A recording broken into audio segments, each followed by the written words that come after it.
Hey guys, what's up? Welcome to Sports Talk, man. With me, recap what's going on, man. The Pittsburgh Steelers, after looking lost in week 1 with the Jets, with my Jets, Pittsburgh Steelers are doing everything they can. They are in conversation right now with the Miami Dolphins to trade for Tyreek Hill. DK Metcalf will have, because he's complaining after week 1. He was frustrated.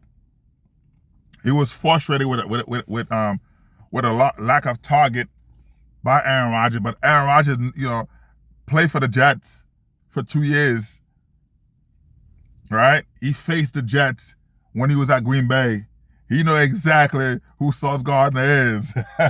Amon Sauce Gardner. He's not throwing the ball his way like that. He did one target, and that was it. DK Metcalf is very frustrated, doing the locker room, according to a couple people, doing a lot while they were in the locker room at halftime. He showed his frustration with the team.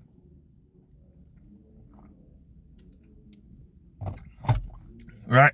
Well, he showed it and expressed his frustration with the team. Right? To throw him the ball. Mike Tomlin told him, "Hey, we can't just throw you the force feed you the ball. We have a premier corner on the other side." You know what I mean? And we need. So he told the organization and Mike Tomlin and everybody, you need to go out there and get another receiver that can take the top of the defense to allow him to be who he is.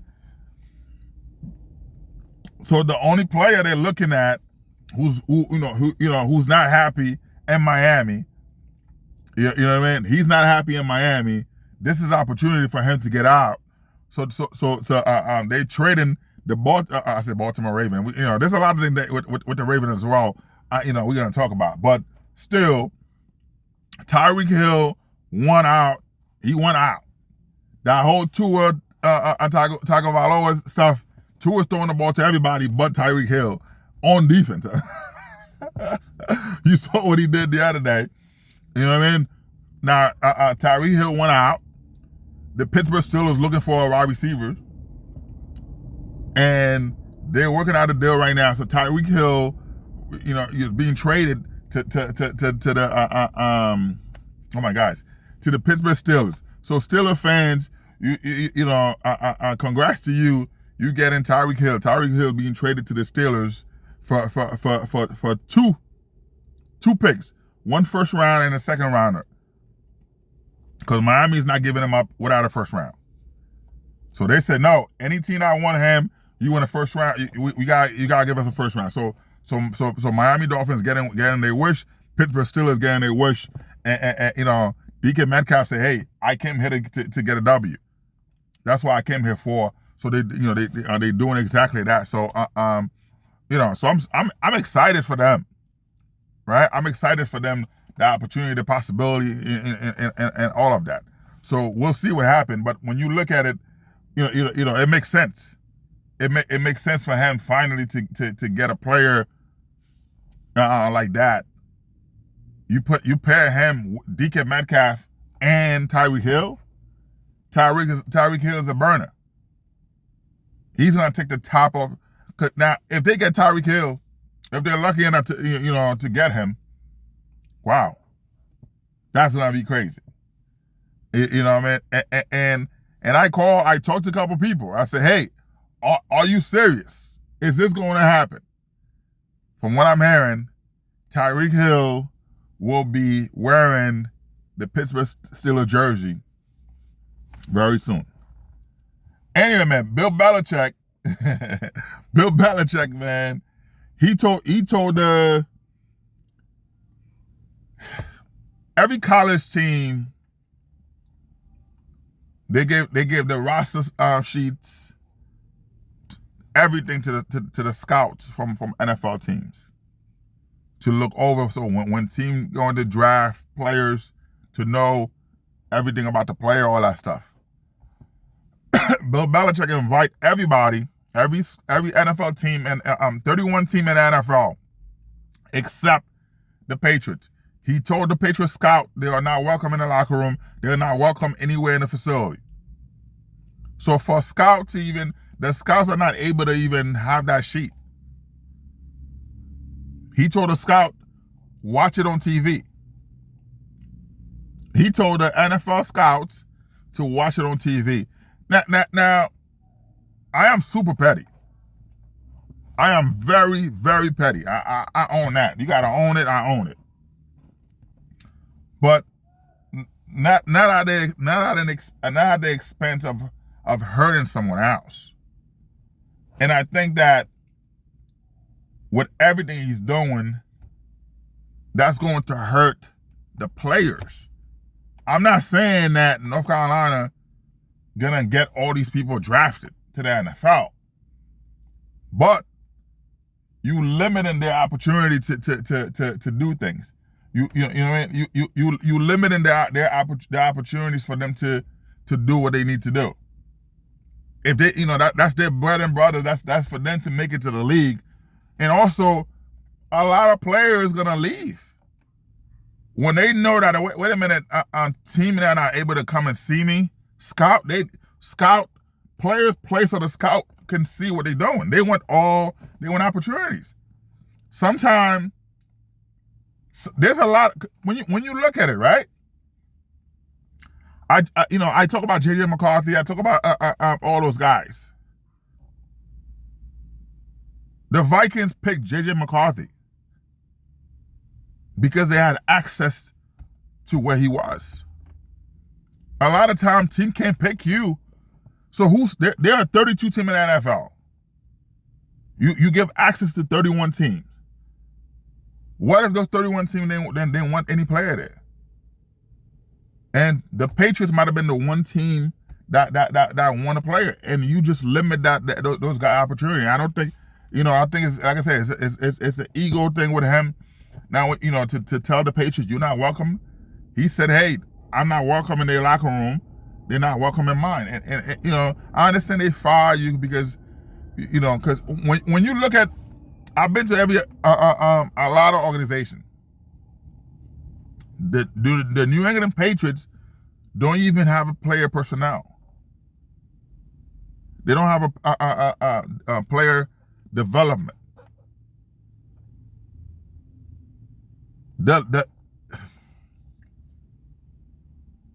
The locker room, or the entire team, the New England Patriots, it's a mom and pop.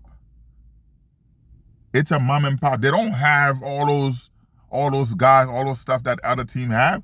They're far apart with everything.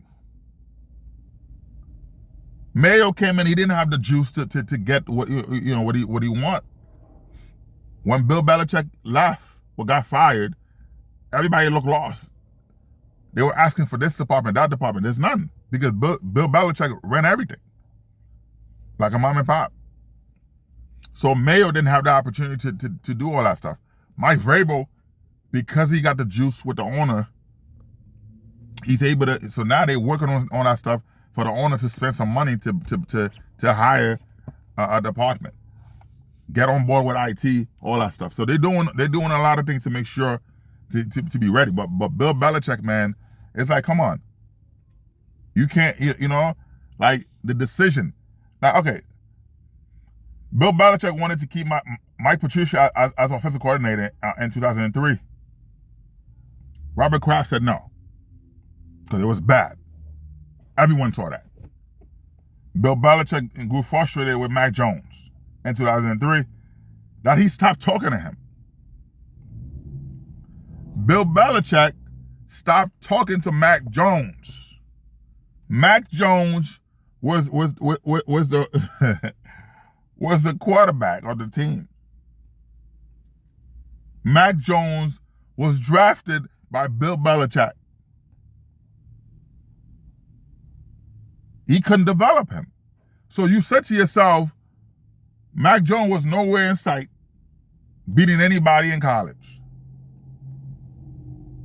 Bill Belichick wanted to show people, oh, I can just do whatever.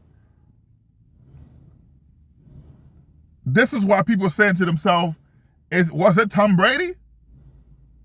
Was it you know what I mean? Was it Tom Brady who made it look easy? Or is it Bill Belichick? Bill Belichick got too cocky. Yes, the Giants won the 2 Super Bowls. As a defensive coordinator for the Giants, he won the 2 Super Bowls. He was walking around saying, without me, Bill Parcells wouldn't do this. He went to the Jets. Parcells said, hey, we're gonna pick the players. We're gonna pick the players together. Bill Belichick said, no, I want to pick my players. Bill Parcells work with you. He saw what you did with the Giants as a DC. What he said to himself is, I understand all of that, but I don't want to give you full control. I want to be part of the control. I want to be able to do some of the stuff. Bill Belichick didn't want to do that. He wanted to do his thing his way or nothing else. You know what I mean? He wanted to do it his way or nothing else. But did it work? No. So,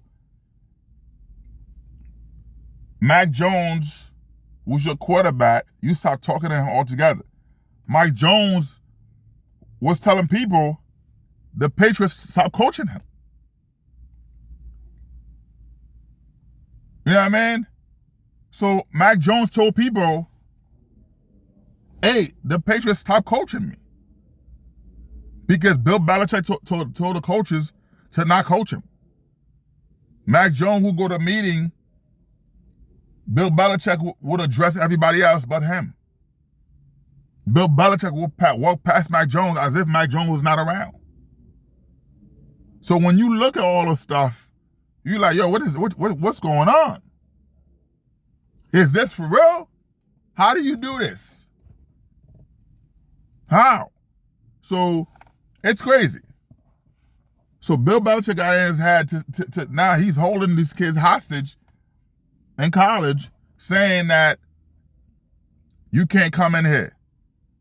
You know, he was mad at the NFL when he wanted to get out of the Jets contract. Mind you, he signed a contract with the Jets. He signed a contract with the Jets. He quit on the Jets right on a napkin. And still wanted to take some of the money that the Jets already put in his account. So the Jets had to go to court. The NFL told her, hey, you got to give the money back. So the NFL, of course, they won the case. He never liked that. That's why you see, if you look at Bill Belichick, when the Patriots were winning, they had all those microphones there. The NFL will have a microphone. Bill Belichick will come on the podium, take the NFL microphone and just shove it. People didn't pay attention to that because they were winning. But it was a next level of pettiness that you know, I'm petty. I'm petty. But not at a level of hurting someone else that's gonna succeed. Someone that need me to succeed. I'm petty with other MFs, not hurting other people. You know what I mean? Not doing that. But yeah, like I said, so you know, so Mac Jones told people, the Patriots stopped coaching me because Bill Belichick told coaches to not coach him, which was crazy, ridiculous. You know what I mean? So, and to stop talking your star quarterback. Also, Bill Belichick was upset that Robert Kraft named Mayo as coach in waiting.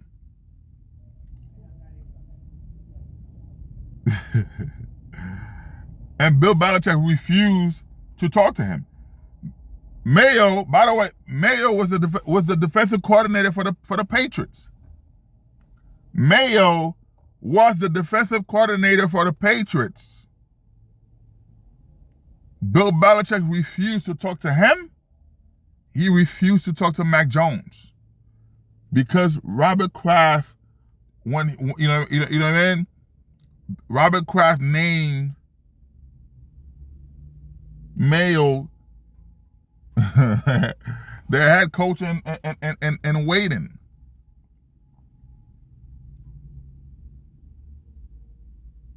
He named him coach in waiting, which means if you leave or what happened, Mayo's the next guy.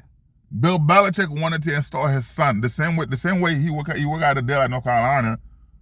If he leave, his son right now, who had no coaching experience, will be the next head coach. Bill Belichick wanted to dictate what's going on still. And Robert Kraft told him no. Remember, there's a lot of decisions Bill Belichick wanted to do, where he, you know what I mean? But hey, so which is crazy.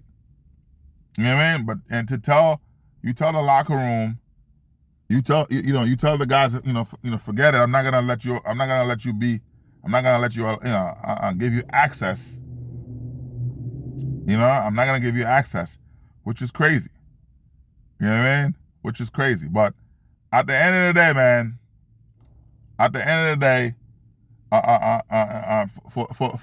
for Pittsburgh, I know you're gonna be happy because you got exactly what you need right now. So I'm happy for them. Titan number one quarterback, number one pick, Ken Ward. Of course, he had a rough debut. 12 for 28 passing, 112 pass yard, no touchdown, 54.5% passer rating, and game-losing fumble. The Broncos beat the Titans in 2012. And, he was sacked 6 times. 42% completion. And I know that his dad was not happy. If you look up when you look at the standing, his dad was not happy. He was not happy. He was frustrated. You gotta give credit to this guy, to the father, as well, for keeping his composure a little bit. He tried until he couldn't anymore. But at the end of the day, man. At the end of the day, yeah, he's a quarterback, but he's not the one catching the ball. The team got to catch the ball, and they haven't done that. But Tyreek Hill is will be traded. And I say this. Let me say this real quick, man. I see Stephen A. Smith talking about LeBron James, nepotism, all that stuff. Oh, LeBron got the job because your dad, this and that, whatever. I mean, Bronny James got the job because his dad, all that crap. But I don't see him saying anything with his daughter on ESPN. His daughter on ESPN every day. Anyway, man, sports talk. Like, subscribe, and share. I appreciate the love, man. Peace out.